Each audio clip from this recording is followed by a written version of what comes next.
Thank you guys for tuning in to the Nighthawk's channel. Today is November the 11th, Saturday, the biggest football game of the year for the Iowa State Cyclones. I hope we knock off Oklahoma State so that we can stay ranked.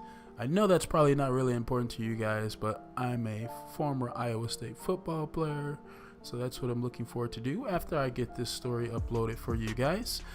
Today, the story is actually one that was shared with me from my father. He did 27 years in the military, and after he retired, he joined the local rescue team. So this is one story that I'm going to share with you guys. I hope you like it. Please don't forget to comment, like, and subscribe. And remember, he's watching. My dad was in the Air Force for over 20 years, and he served all over the world. We lived in Thailand for 2 years, Tokyo for 3 years, and Moscow for a year. He's seen and been in all sorts of terrains, and after he retired, he always would say that he's seen a lot of good places, but he's seen far more bad, and he wishes he could erase some of the images that he has stuck in the back of his mind. Images of his friends that were wounded, shot, and some even killed. He said he prays that no man has to ever see as many body bags as he's had to pack in those planes and send back to the States. He served his last 3 years in Afghanistan, and on his last convoy, his squad came under attack. And he recalls, there's nothing like being in the middle of a desert in 130-degree weather with camel spiders crawling up your legs and bullets whizzing by your head. He took cover behind his Humvee, and it began to back up, hitting him, dislocating his shoulder. He said that it was one of the scariest nights of his life. After being retired for 5 years, he decided that he needed to get back into some action, so he enrolled in a few classes at a local college and decided to volunteer for the local rescue team. He figured over the years he's learned a few things that he could use for good. And being in North Carolina, the Smoky Mountains and the locals are always up there getting lost or getting off trail. These foggy mountains will swallow you up whole. Straying off the path or going up these mountains, you could be lost for days, even weeks, in the blink of an eye. Oxen Roberts, a local that's lived in the Smoky Mountains for 40 years, said that you could walk hundreds of miles and never run into another hiker. And not to mention, have you seen what these locals look like? I mean, it's hills have eyes times 10. Not someone that you'd really want to run into on your morning job. I mean, I'm not trying to be rude. I'm just saying, not the friendliest looking people in the world. Here's a story that my dad shared with me and my younger brother. This was a story that he said stuck out in the back of his mind and that he'll never forget. It was actually the first time that he went out on a mission with the rescue team. He said that they received a call from the wife of an experienced climber. His team lead said that they usually receive calls like this, so this was something that they were used to dealing with. But this wife, she insisted that her husband was taking a lot longer than what he usually takes, and he hadn't checked in a day or so, so she was starting to get worried.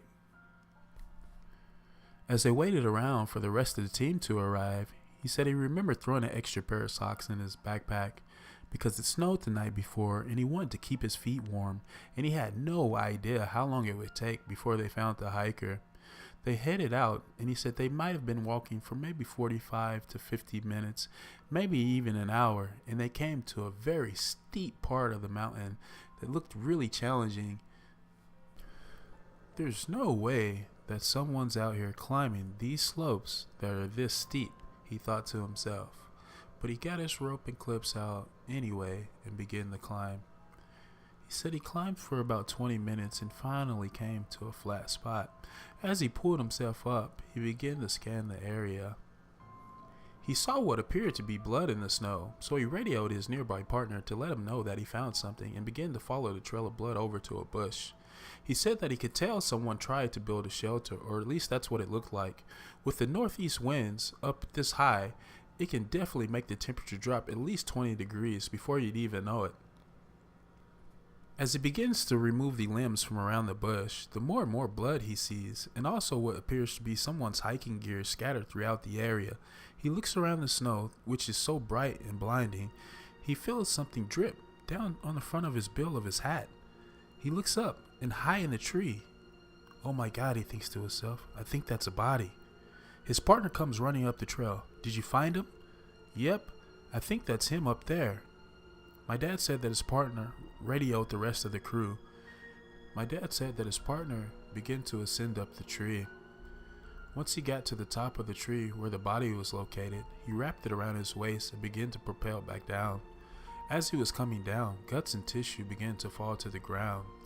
The man looked like he had suffered some sort of wound across his stomach.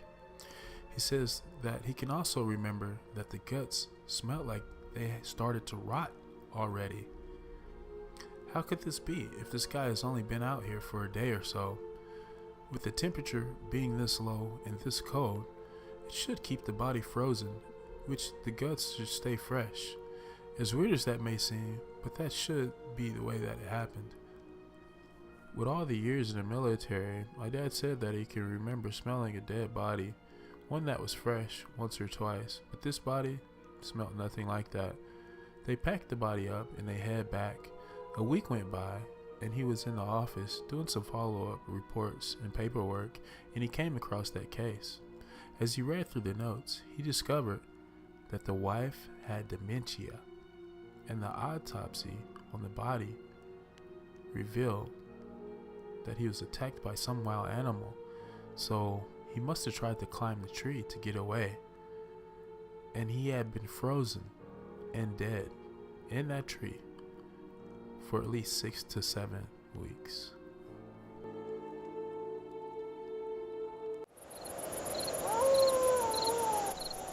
That story made me really sad the first time that I heard it. I felt really bad for the wife suffering from dementia, actually for the last 5 years. Come to find out, she had no idea that her husband had been missing for that long. If you like that story and you'd like to hear more stories that my dad shared with me, just comment down below. Also, don't forget to subscribe, and I hope you guys have a wonderful weekend. And thanks for tuning in to the Night Hawk. And always remember,